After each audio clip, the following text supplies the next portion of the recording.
Hey, good afternoon, everybody. Thanks so much for joining us. We're on the air. We're ready to go.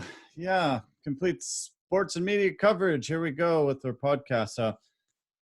Another great day where we get to break down some mixed martial arts and some UFC specifically. We had a huge, not huge card actually. That was a strong word, but a great card that turned out to be a lot of fun. A lot of exciting fights to see on the prelims, especially, and some really solid cards on the main event.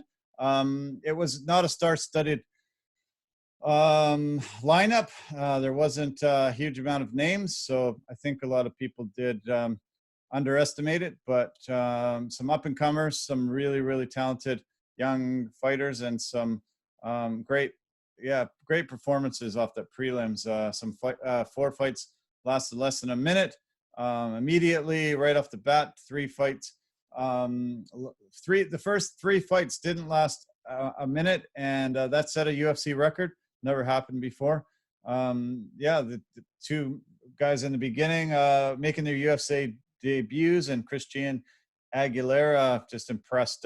He was a former hockey enforcer that had changed careers and decided to welcome combat sports into his life, and has been doing really well in the regional circuits, and all of a sudden was given that opportunity, and wow, came in with a thundering punch that knocked out his opponent Ivy, and wow, what great way to start the card. I was loving it. It was really, really fun, really great to have an opportunity to see some quick finishes. Paul Felder was remarking that, hey, don't they realize that we've got so many hours to fill here? What's going on? Wow, they're just immediately coming in and finishing the fight within the first minute. It was unbelievable. I think a lot of people were disappointed in the level of talent that they thought was on the card, but it just proves that you've got to watch. If you're a fan, you've got to watch every card. You've got to find some time to fit in the prelims and the main cards, and watch these up and comers and people that are hungry. They're loving this. They're trying to showcase their skills, and the athletes that we're seeing in this sport is just getting better and better, and the level of competition increases all the time. Because we had a huge stop in action because of the COVID-19 pandemic. All these fight cards are coming fast and furious. They're just bang, bang, bang, one after another, and there was a bit of a lineup to keep busy and keep active. UFC was one of the first sports organizations to be able to go live again without fans, obviously, but go live and being able to put on these events. And this fight that's coming up this coming weekend was supposed to actually take place June 20th in Saskatoon, Canada, and now they've been able to shift it to Las Vegas because of the pandemic and crossing the border issues and stuff like that. So they still have that main event, Curtis Blades and Alex Volkoff, and it's I think it's going to be a really great fight, and should be fantastic to watch. So we're excited for it. And as I said, this past weekend was fun. I wasn't sure what to expect. I had heard things about quite a few of the fighters and had seen some of them fight over the years, but a lot of the people on the undercard prelims, no, I didn't know a ton about them, but they presented themselves to the world and showed that they were worthy of the opportunity. And please, if you haven't watched it, go to Fight Pass, go to YouTube, try to search, look wherever you can, wherever you get your opportunities to see the UFC. And there was this really, really exciting knockouts, exciting submissions, and it was a dynamic card in the end, which was completely unexpected. Today we're going to be joined by Jason Cameron. He's our resident expert on mixed martial arts, boxing, NBA, NFL, and other aspects of sports. He's got some great takes today, I'm sure, as usual. Last week's episode we got a lot of really good feedback from people that watched it and said how enjoyable he is when he's breaking down sports and different aspects of the things we were talking about. And I'm sure it's going to be just as fun and dynamic again for you today. Jason is just an enjoyable guy to talk to. He just brings a heart of gold to every conversation he has. He's always having fun, and we're going to have fun listening to him today, break down these past weekend's events and some of the things that are starting this week. Obviously, the NBA having this new players coalition, and they're trying to decide if they are going to get together and all go into this bubble in Orlando and start the season end of July here. NFL, there's still a lot of talk about Black Lives Matter and Colin Kaepernick.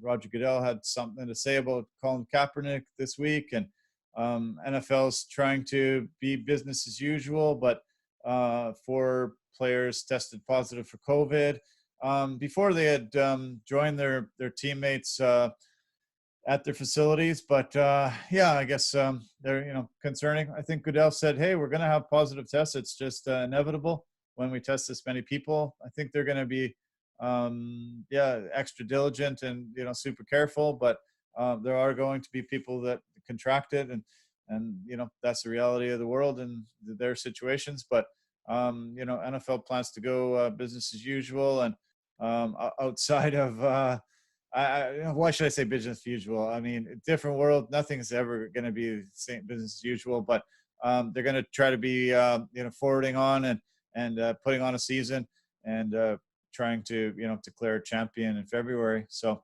we've got NBA, NFL. We're going to break down the UFC card, and I'll ask Jason about boxing. I don't know if he's following it very closely yet until some of the bigger cards come to fruition, and some of the more name fighters are fighting. But I can't wait to talk UFC with him.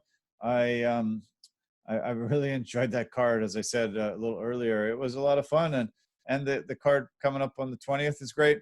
Abu Dhabi, that I don't know if you heard, but 3 fights for the title on July 11th in Fight Island, Abu Dhabi.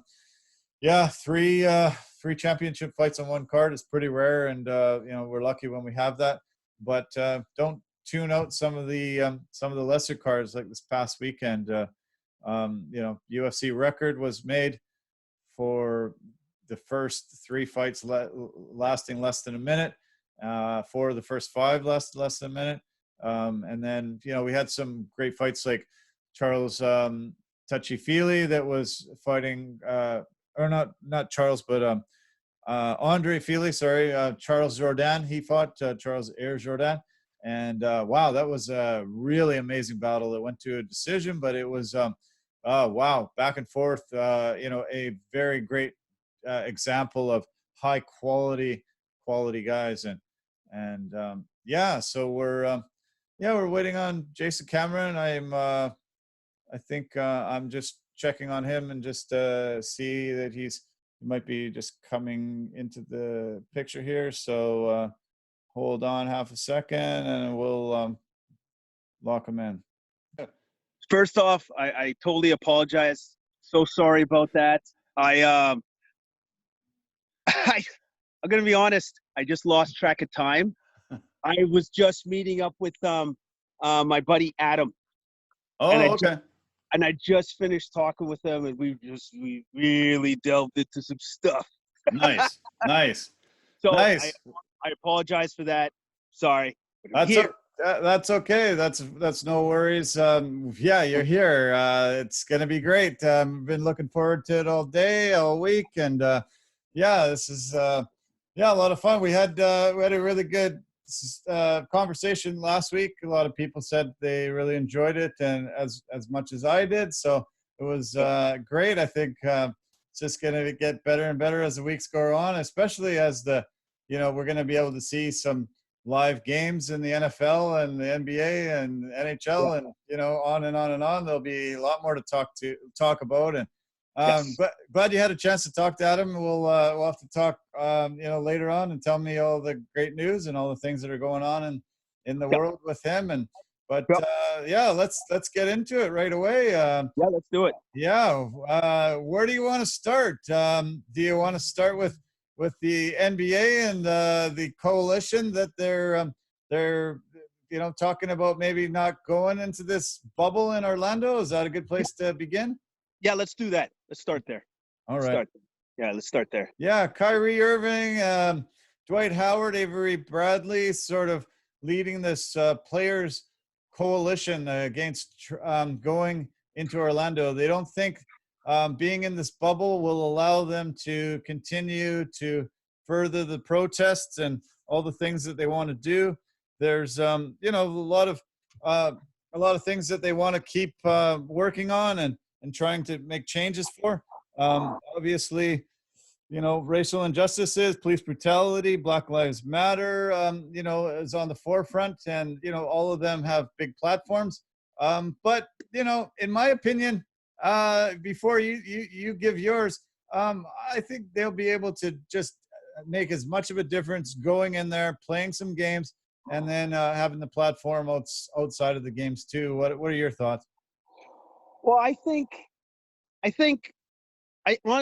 Kyrie and company are kind of missing a very fundamental thing, that they can use the NBA as a platform to further the cause. And the fact that the commissioner, Adam Silver, he's hip to that. He wants the guys to feel empowered. If they want to do that, he's more than willing and able to help them get that message across. And the league is willing to work with them to make sure that this movement, this push, doesn't just disappear. It actually continues to go further.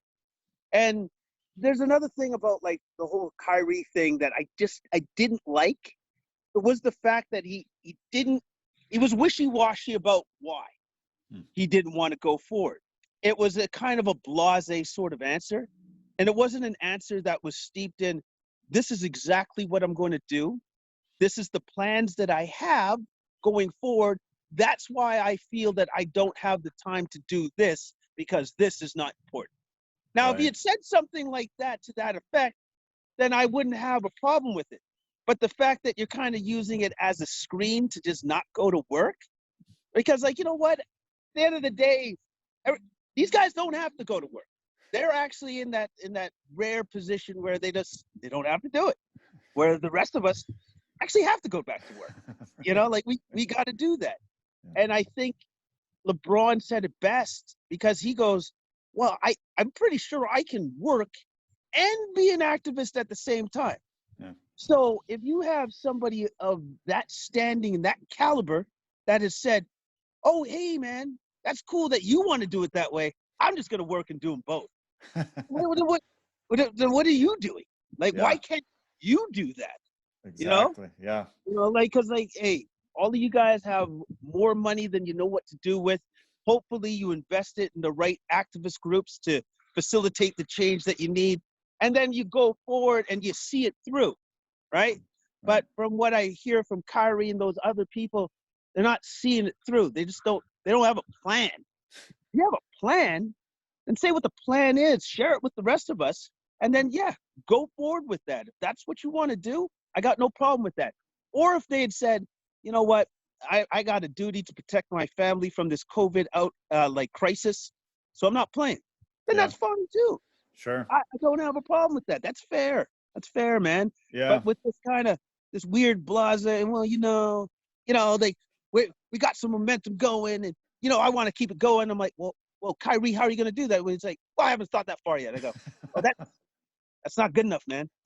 That's not good enough. No kidding. That's not good enough. So. Yeah.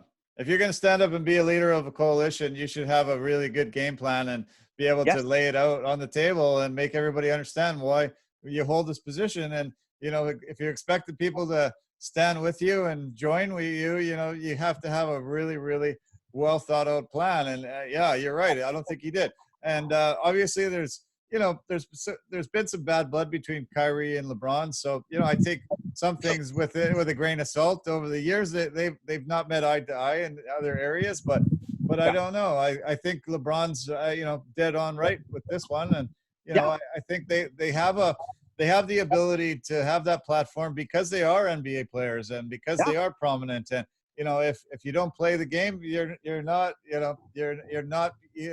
reaching those people that are watching the games, being your fans and furthering the sport. And so if he expects a lot of guys to join him, make a plan, make a very, very well detailed plan on how they're going to keep this message going. And I don't see it losing much steam at all anyway. It's been fantastic. Like, we've never seen sustained, pressure for change ever with this movement until now. And, I'm really, really, blown away how the world's jumped on it. And it's been, very inspiring for, so many players, so many people in the world that saying, this is it. This is the last one we ever want to deal with. Yeah, like this is it. This is the final push.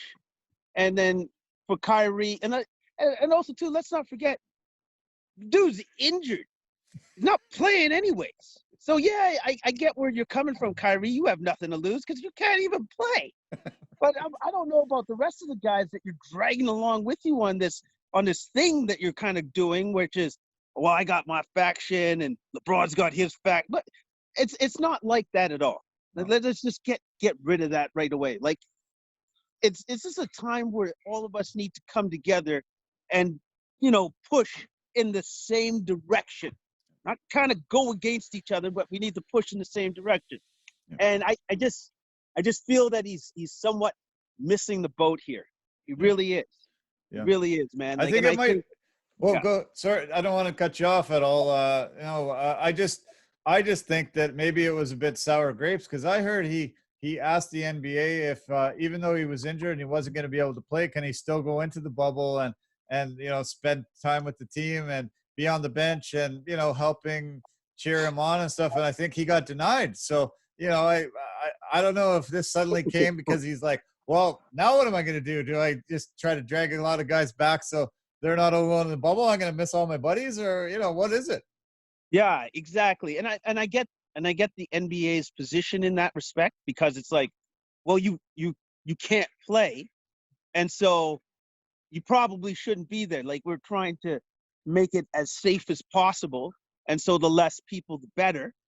But I think I don't know how this is going to work because that's still a sticking point with a lot of players.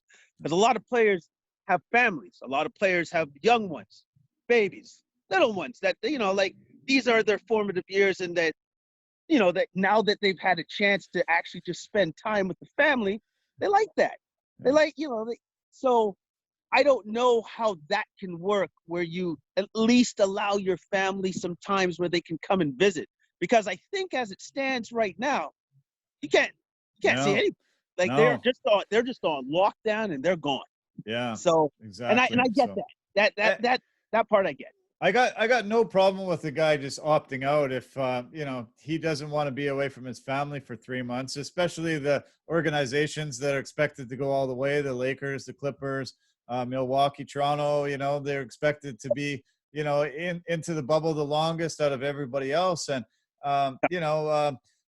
unfortunately, there's a lot of families that, professional athletes don't get to see for years at a time because they're on the road so often. And it's really, really difficult to be a present dad in a family. And, a lot of these guys have been able to have that for the last 3 months. And all of a sudden they go, wow, this is amazing. And as you say, like they got the money. So it's not like, I got to get back to making money so that I can feed my family. No, it's, it suddenly changed their life too. And so I got no problem if them opting out for that. But, not for Kyrie saying that they can't continue this platform and being able to, stop all the injustices and all that. I don't think, he's accurate in that statement. No, not at all. No, I don't think so either, man, because like you can have like this is one of those situations where I strongly believe you can have it all. You can do that. You can play basketball, youth platform, use basketball as your platform to go forward, to really send the message home, and then work with the league on top of that to make sure that there are changes are going to happen, that their league is going to follow through on their promise. Yeah. You know, like this is it right here. And as for not playing, like, you know, you're just missing an opportunity.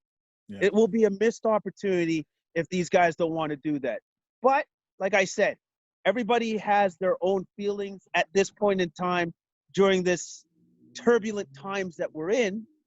And I don't know necessarily if there's a right or a wrong, because I don't believe there is. I believe there's whatever you want to do. And I know that Adam Silver is very much on the side of players. He's okay with it. It's like whatever they feel comfortable with doing, and then we'll work within that framework. Yep. But at the end of the day, it would be nice to see them play. But you know what? We've gone this far without sports for so long. It's okay if they don't either. Sure. It's okay if they don't either. You know, like whatever the league decides to do going forward, if they play or if they don't play, I don't see a problem with either or.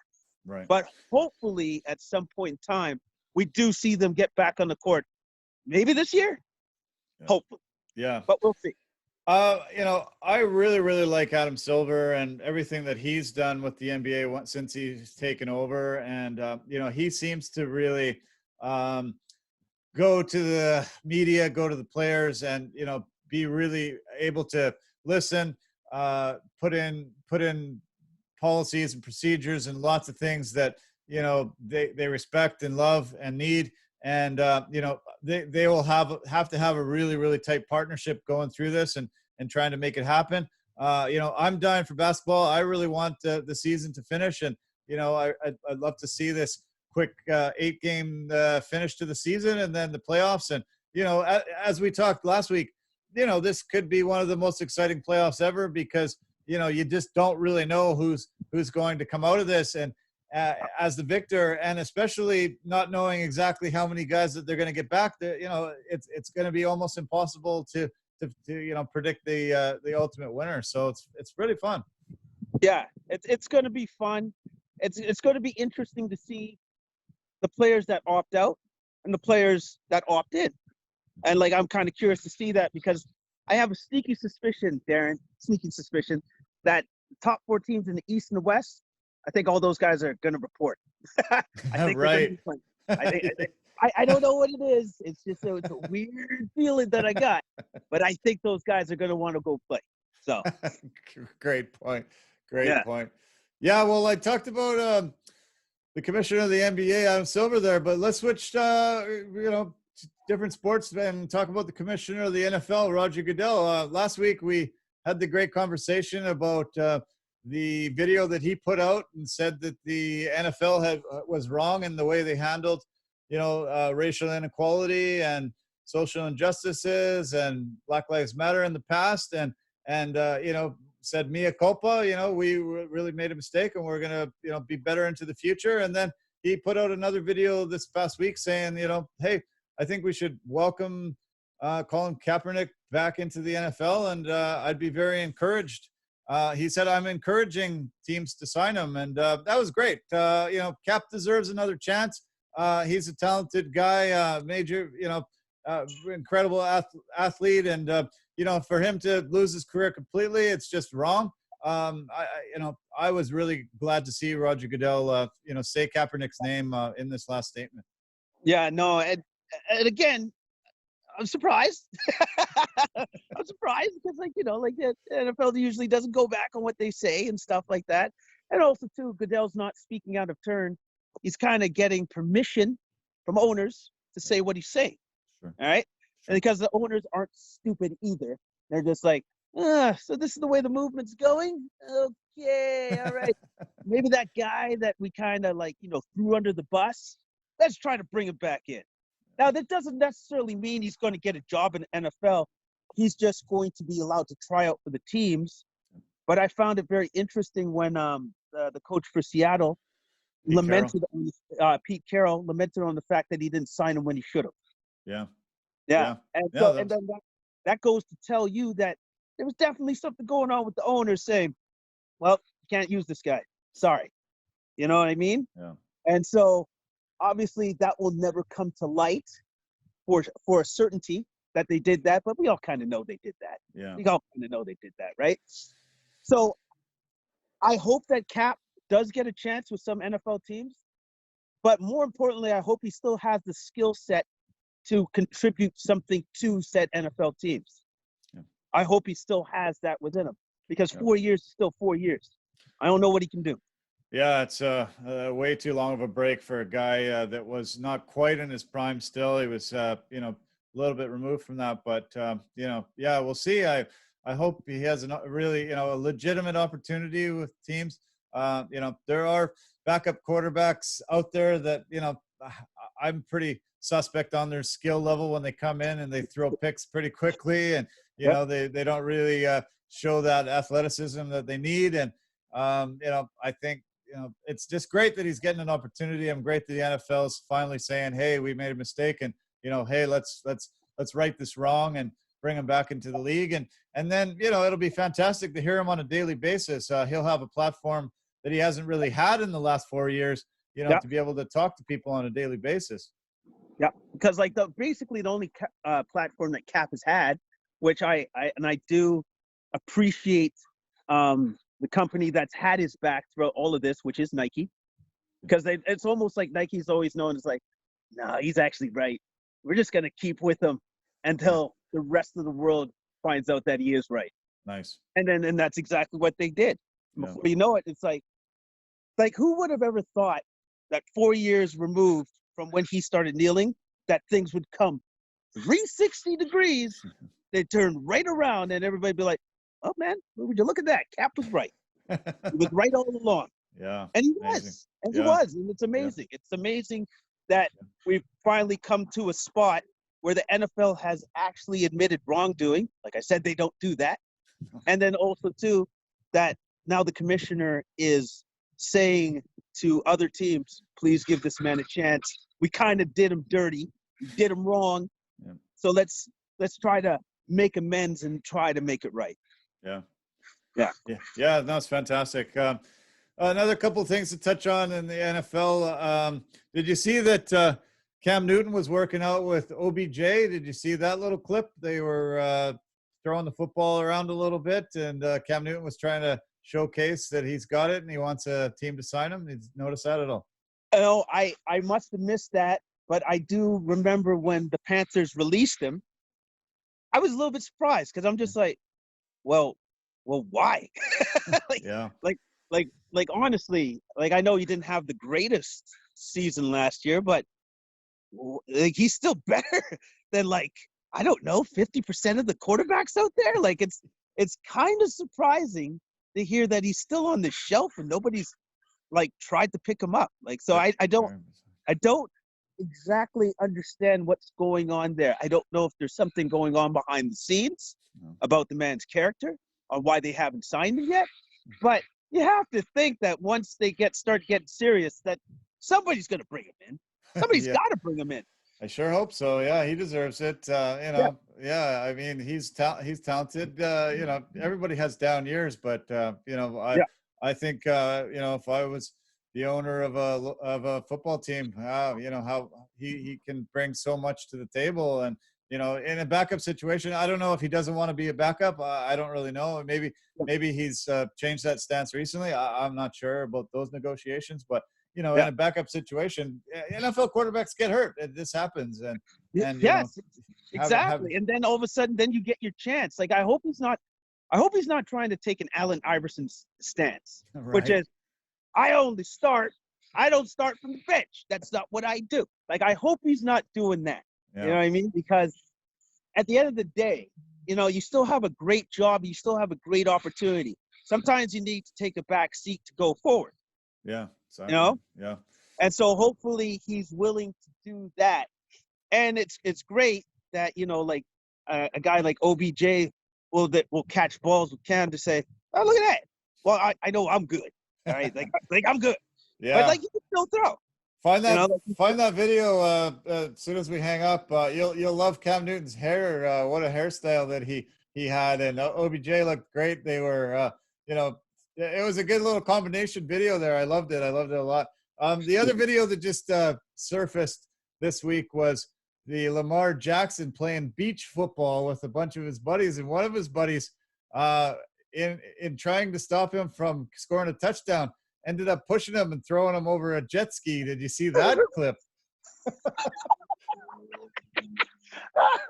No, I didn't. But I know his team was just kind of like, oh no, buddy, you can't really do that. The MVP of the league, and he's getting shoved over a jet ski, on the beach there. It was crazy. It was an amazing video. Luckily, he didn't get hurt. But yeah.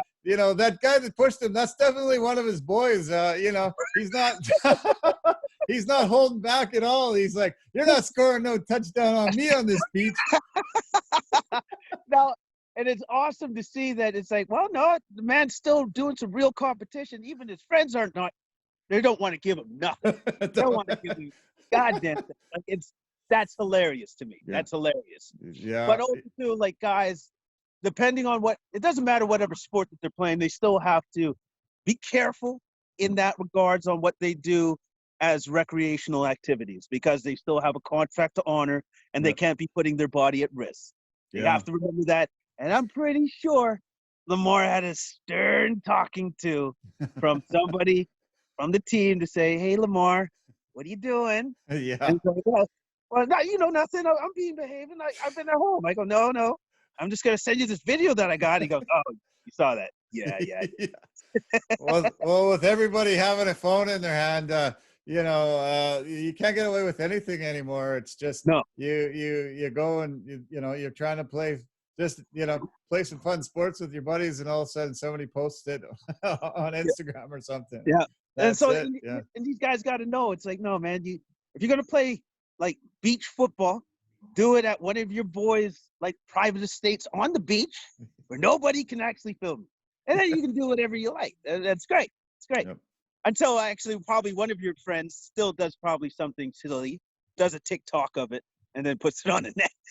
But like these guys, they just have to be like, very conscious of the fact that people have nothing else to focus on right now. Yeah. So anything that you do at this point in time is going to be magnified 20 times more than what it normally would be.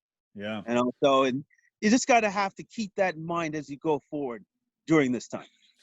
I was thinking about you last night. Actually, I was doing some text communication with a friend of mine, and he blew out his Achilles on a hike, and he had to basically crawl back to the parking lot, get in his truck, and drive away. And I was thinking of your Achilles injury. Tell the listeners and viewers how tough of an injury that was to come back from.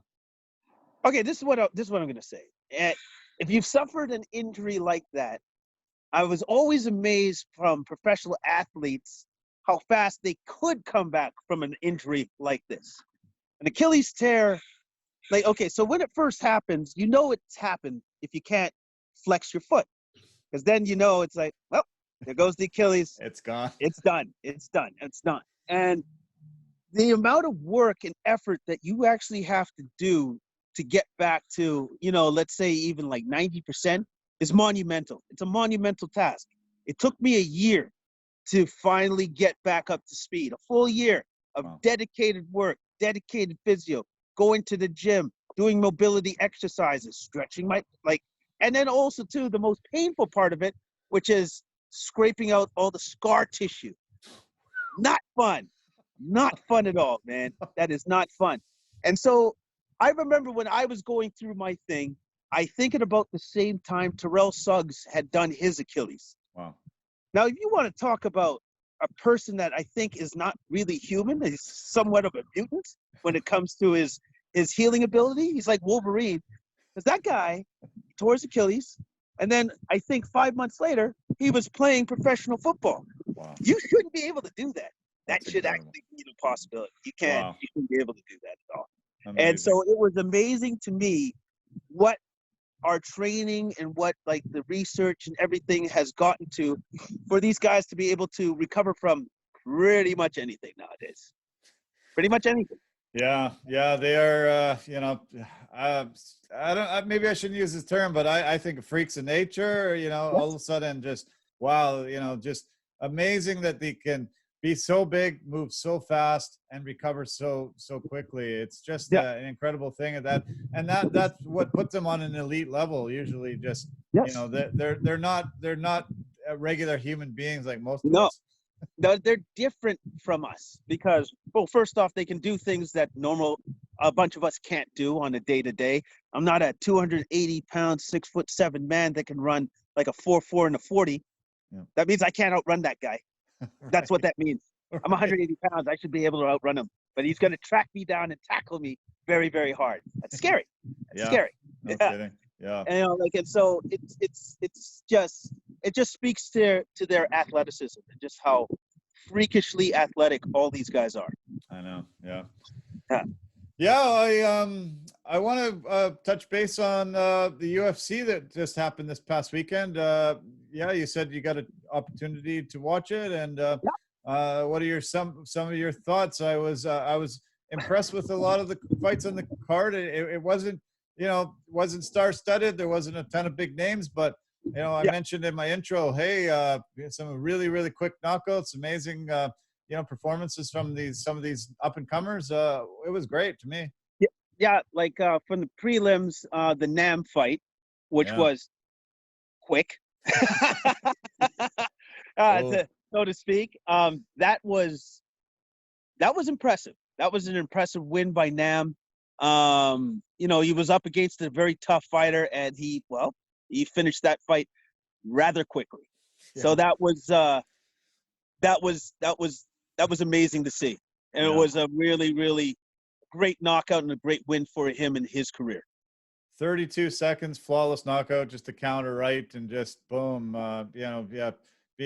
He was so excited, didn't take any damage, and the excitement level that he was showing in the post fight interview was amazing. And the Yeah. other knockout that happened right at the beginning of the night was Christian Aguilera knocked out his opponent in 59 seconds. Anthony Ivy, another overhand right, and put his lights out after some you know relentless onslaught. And then I found out that he was a former hockey enforcer, so that was kind of cool. I did not know that. I did not know that, but he sure did show it in that fight when he just really unloaded on the guy with the kitchen sink and everything else. Like, yeah, he didn't do it as effectively as Nam, No.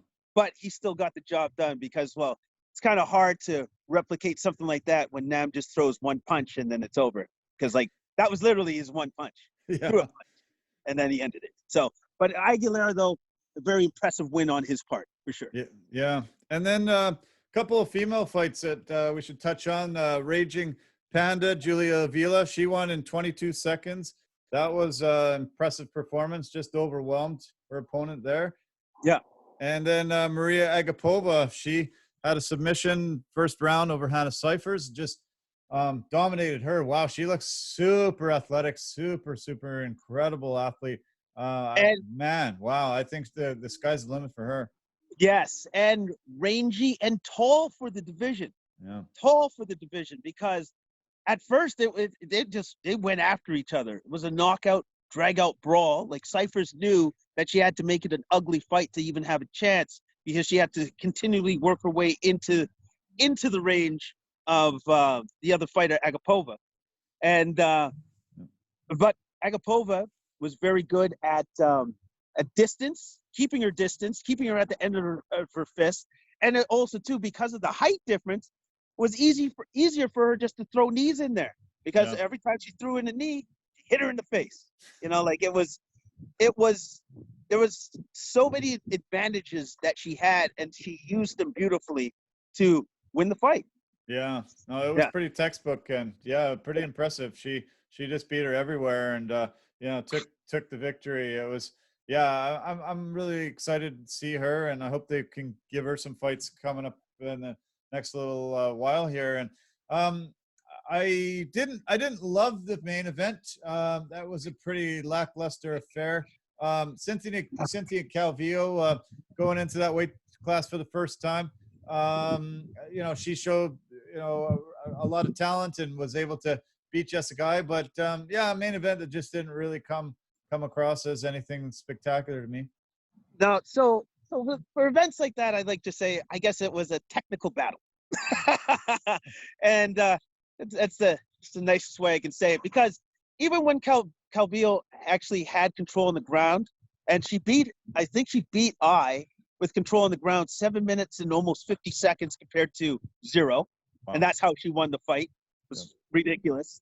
And then also too, like Calvillo, even though she had control on the ground, she kept her positioning. She didn't really advance. She advanced position here and there, and just did enough to kind of not warrant to stand up, but she didn't really deliver a lot of punishment to Right. And so, and that unfortunately, the excitement was a little bit lacking in that fight. So yeah, you could say it was a little bit more of a technical battle. And unfortunately, she did not have the ground savvy to be able to stand up. And that's where Calvillo really shined.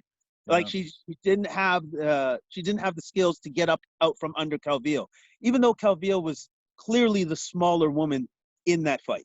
Yeah, it was surprising.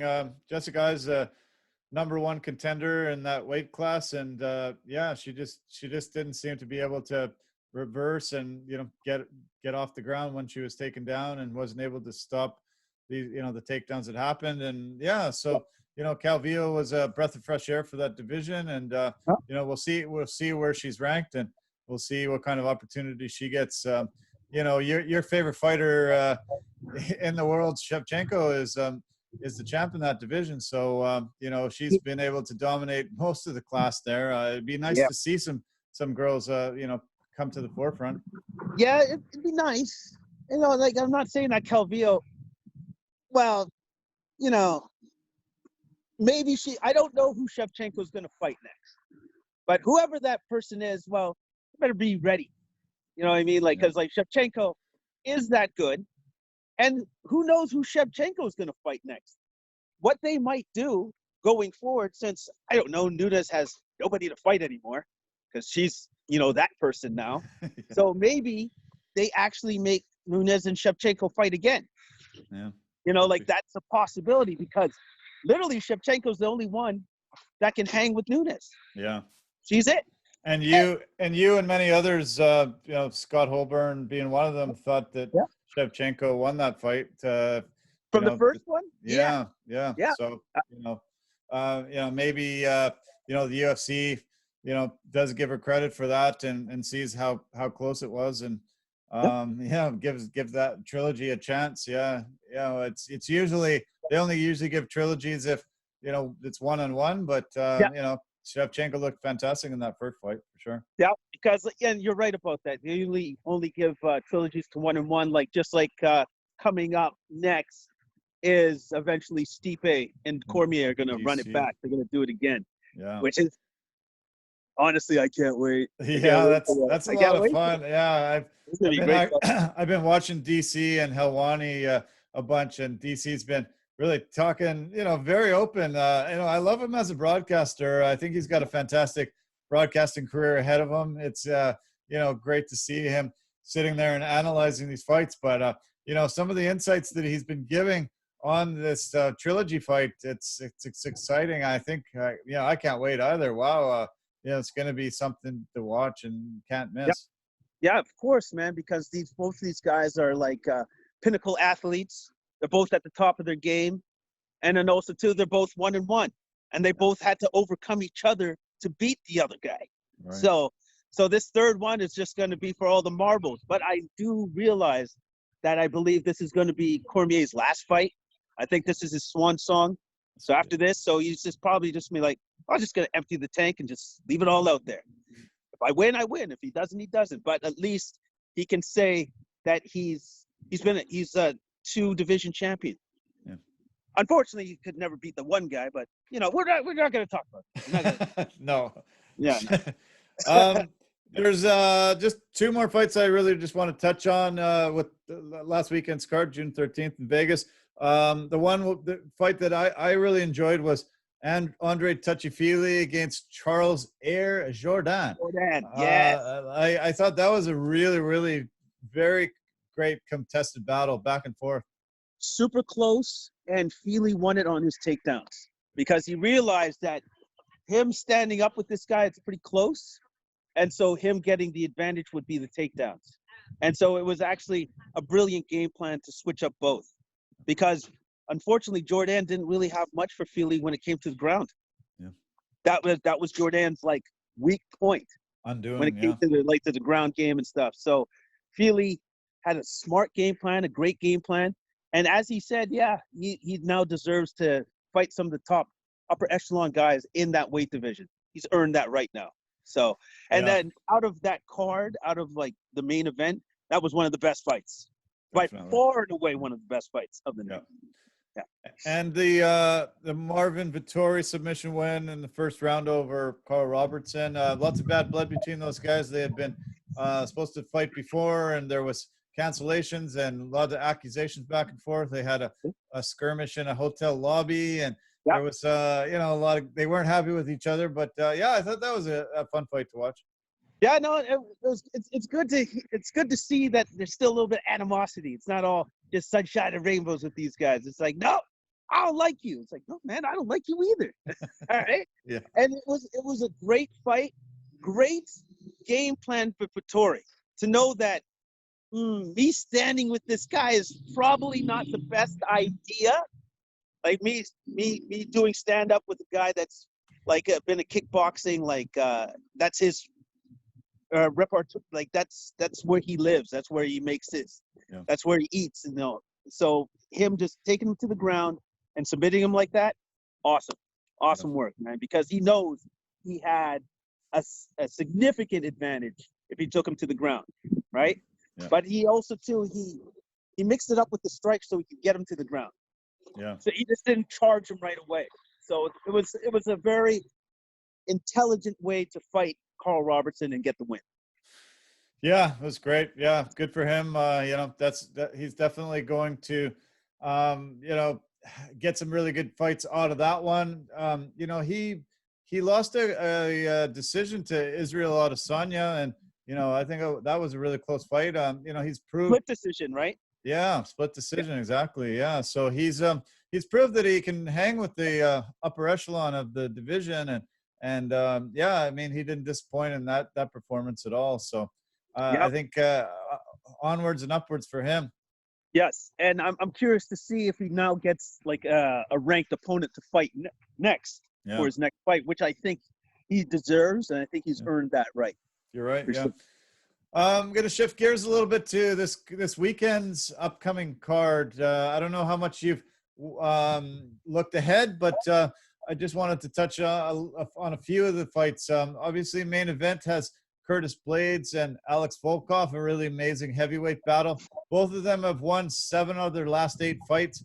Both of them have been looking really strong, knocking a lot of guys out, and really trying to get up to the top tier of the division. What are your thoughts on this big battle of the Titans? Well, you can't. They definitely have 2 different styles, that's for sure. Blades being more of a wrestler, grappler type style, and Volkov being a very much a quintessential stand-up fighter. I'm very curious to see how this is going to play out, because I think you're going to have one guy try to take the other guy to the ground, and one guy wants to stand and bang. I think that's the way it's going to be. But at the end of the day, they both have the power to knock each other out. So it's going to be a very cool and interesting fight.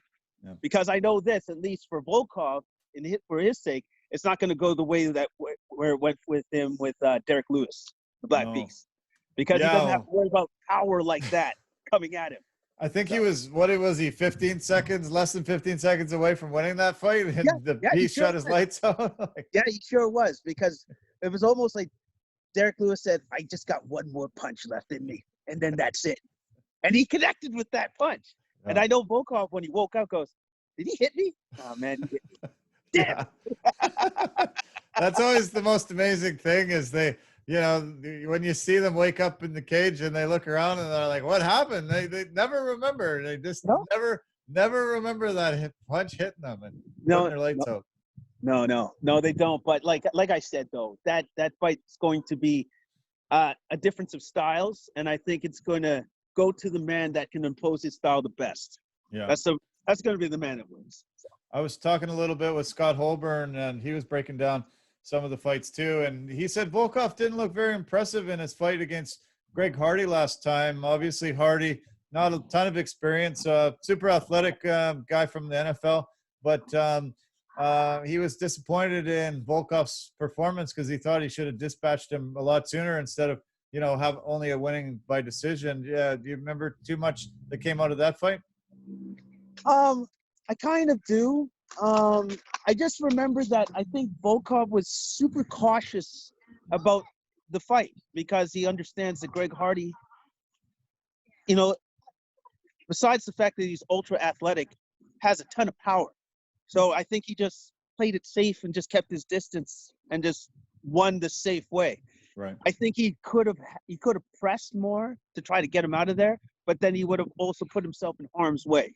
Yeah. And so he just took that element out of it.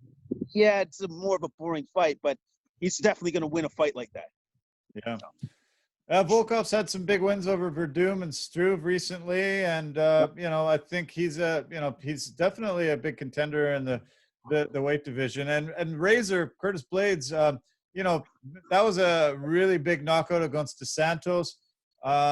He's had fights against Willis. He lost against Ngannou, but most everybody is these days. Yeah. Ngannou's knocking people out big time.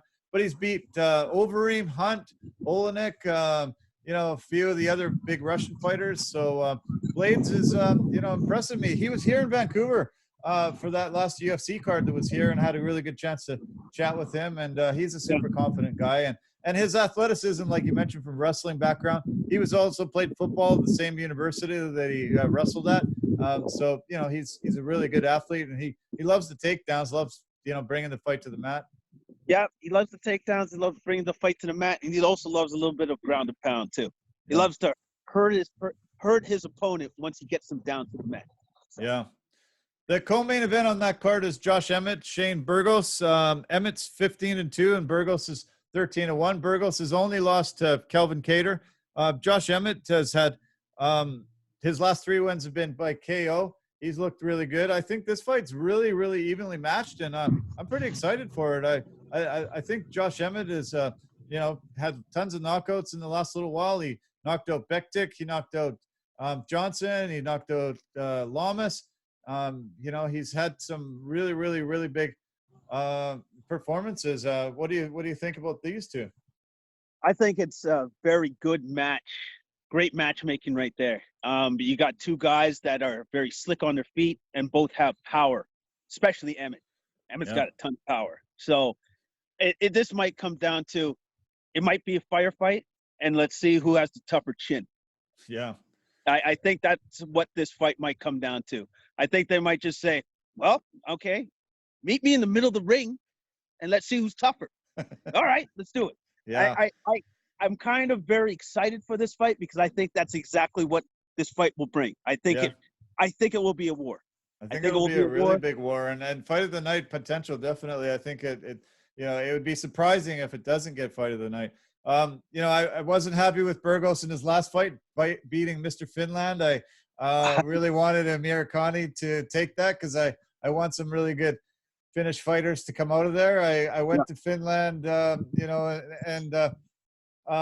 being able to see a lot of these up and comers, and I really want a lot of their hard work to pay off. And when a guy like can come out from a country and dominate, here in Canada, we talked about George St. Pierre.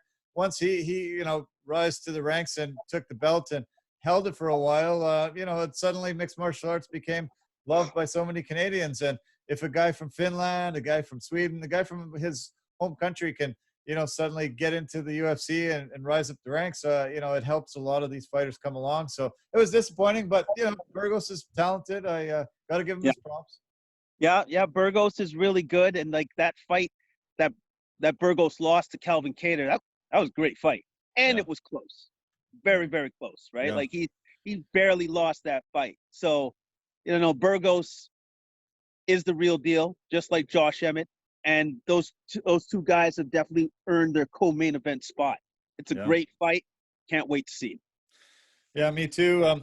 Some of the other names that come out to me on the card are Jim Miller fighting. He's 31-14, so this is his 46th fight. I think this is his 31st UFC appearance or something like that, which is close to the record, right up there with Donald Cerrone and guys like that. He's fighting Roosevelt Peterson and Roosevelt Roberts, sorry, and Roberts is a really big up and comer, 9-1, and he's looking strong. It's great to see a veteran get against a pretty up and newcomer. That's going to be an interesting fight. That's going to be an interesting fight because I don't know. You could say that maybe Jim Miller at this point in time is a gatekeeper in a certain way, right? Because he's getting along in his career. He's suffered some losses, but he's still Jim Miller. You know what I mean? He's still that guy. So let's see what he still has left in the tank with this new young guy trying to come up and take his spot. This is by no means a gimme for Roosevelt. It's not a gimme at all. So it's your classic veteran versus new guy. Yeah. And so let's see what you got. So I think that Jim Miller still has a lot left to give, but we'll just see just how much he has left to give after this fight. Because, and honestly too, he's got to be thinking that he's close to retirement now. Like you just said, it's 46 professional fights he's in now. He's been doing this a long, long time. Yeah. I love when he walks out of the dressing room, heads to the cage, and they, or right before they start showing all the highlights of his career. I can't even believe some of the wars that he's been in over the years, and fighters that have been retired very long time ago, and he was with them. It's super impressive to see his resume and all the wars and battles that he's been in over the years. I always like seeing Jim Miller. Great guy to have on a card. And another guy that's similar, Clay Guida. The Carpenter just always brings it. Some of the most entertaining fights in UFC history have been his, because he just likes to stand there and throw as many punches as the other guy, and whoever hits the guy the hardest is going down. It's always fun watching Clay Guida. Clay Guida he's an energy guy, right? So it's almost like that's how he beats you, with his energy. He's just going to tire you out until you're just like, I don't know how he's still moving. I don't know how he's excitable. He's doing backflips after going for a war for 15 minutes straight, and he still has a ton of energy. Yeah. I will say this, that guy has superhuman stamina. I've never seen anything like it. I don't think any of us are ever going to see anything like that ever again. Okay. Clay Guida is always entertaining, but hey, the man comes to fight and he brings it.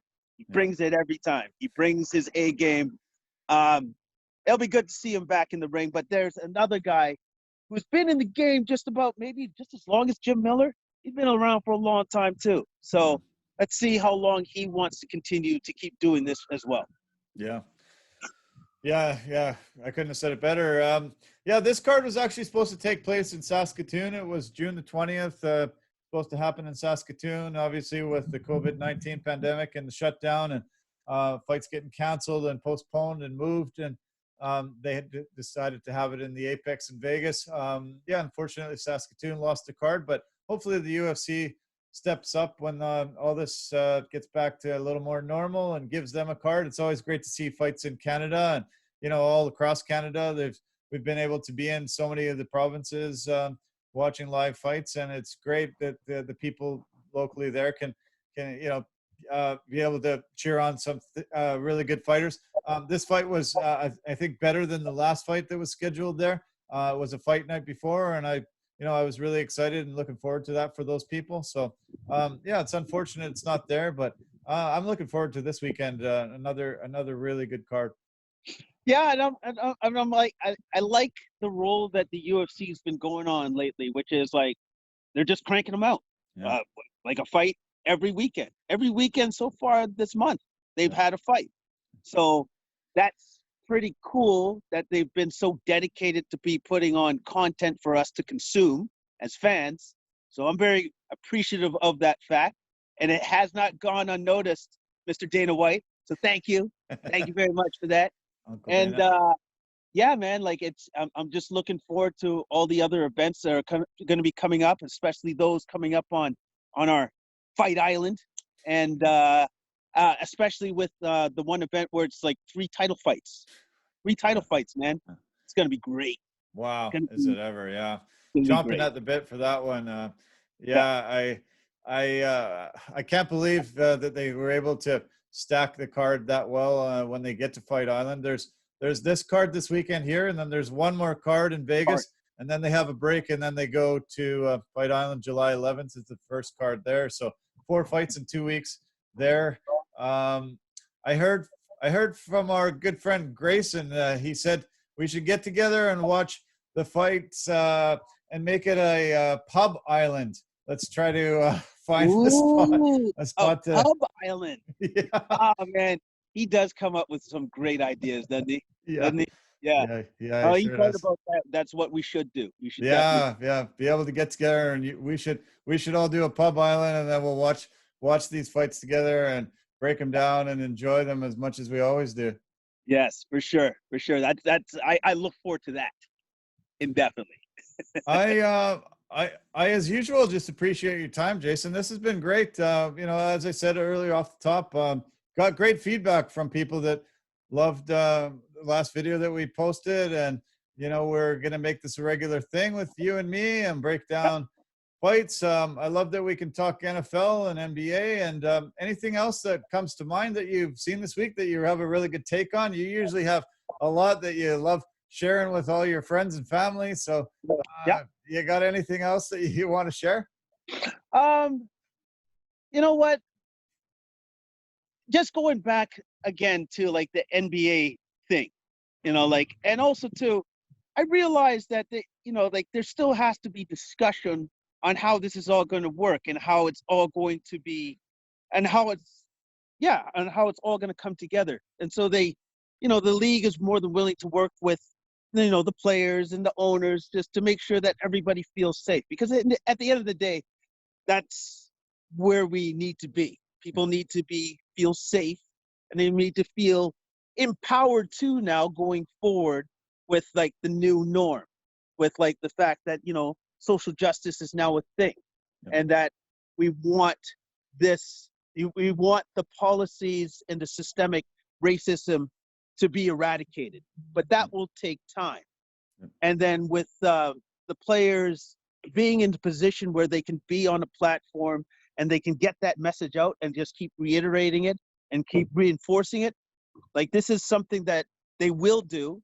And I love the fact that Adam Silver is backing them and saying, please do. Because people forget that Adam Silver too, he understands the plight. He himself is a Jewish man, so he gets it. Right. You know what I mean? Like he gets it. And I love the fact that he's more than willing to work towards the goal. Like he understands the goal. And I hope that Kyrie's faction, they come around to seeing, like there's an opportunity here that just can't be missed. Don't miss the boat on this, guys. Don't miss the boat on this. But I think you have a lot of other smart people that are talking to them too as well. So we'll see how it all works out. Hopefully we get to see basketball by the end of the day. Yeah, no kidding. Is that a honeycomb bear t-shirt, cereal t-shirt, or sweatshirt that you got on there? Oh, honey badger. Oh, okay. Honey badgers don't care, man. I don't care. I love it. I could during this video, I could just see the honey, and I didn't know what was below there. You're always looking sharp. Thank you. I want to see one time soon. I want you to show off your Air Jordan collection and show off some of the great memorabilia that you've been able to acquire over the years. That always makes me happy to see what you have. Some of those old sneakers and. Okay. I can do that. Actually, I can do that right now because I'm wearing a pair of Jordans right now. So I'm just going to go down. Okay. Can you see them?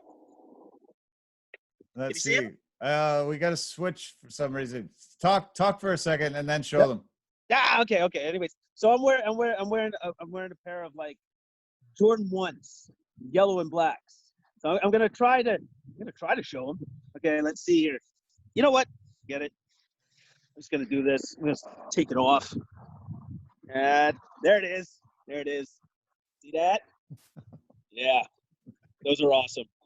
And so I am wearing a pair, and I have 5 others. So 6 other pairs. So yes, Nice. eventually I will show those all to the audience and to the fans. I love my Jordans.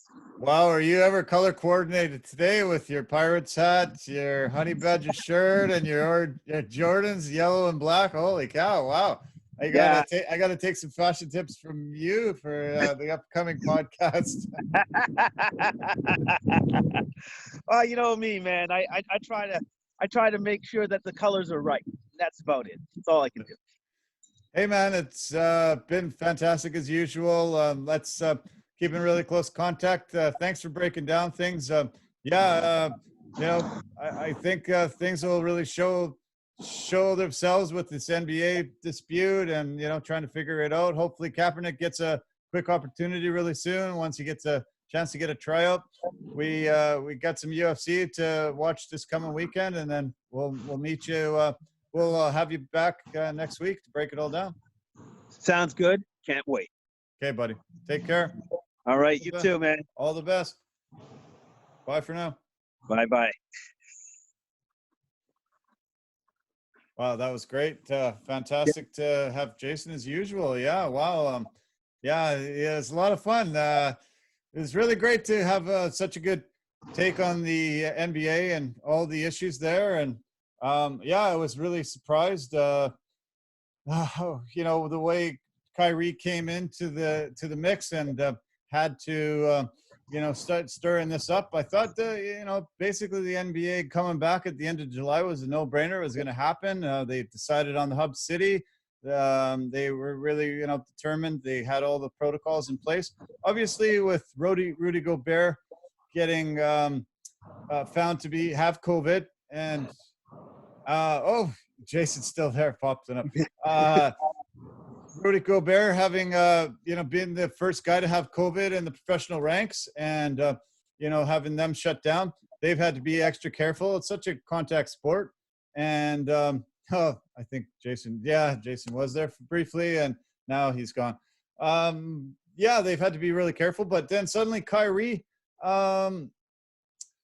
saying, no, I don't think we should go there. I don't think we should play. And please, have some other guys join me, Dwight Howard and Avery Bradley. And I'm not sure who else is in this coalition. I guess we'll find out in the coming days. But no, I'm really disappointed, that there could be a derailment of this. But let's hope they get it sorted out. Like Jason said, we don't begrudge anybody for not wanting to come back because of their family. They're worried about the health of their family and they want to spend more time with them, and being in this bubble without them for that long, it's just not really fair. But everybody's trying to be as safe as possible and put things in place to make sure nobody else gets COVID and it doesn't spread, and we don't lose more lives. So we'll see if it comes together. But it'll be interesting. Really great that Colin Kaepernick has an opportunity possibly. And it was nice to talk about the UFC this past weekend and looking ahead. We've got a couple more cards coming in the following weeks. And I really enjoyed it. Hope you did too. And make sure you keep tuning in. Become a fan. We're going to give you great content. We're going to give you a lot of great people like Jason Cameron. He's really fun to hear as an analyst, and tune in, subscribe, give us some comments, and follow us. Tell your friends and family. This was a great episode of Complete Sports and Media Coverage, and we'll keep bringing you more. Thanks so much. All the best. Love you. Take care. Bye for now.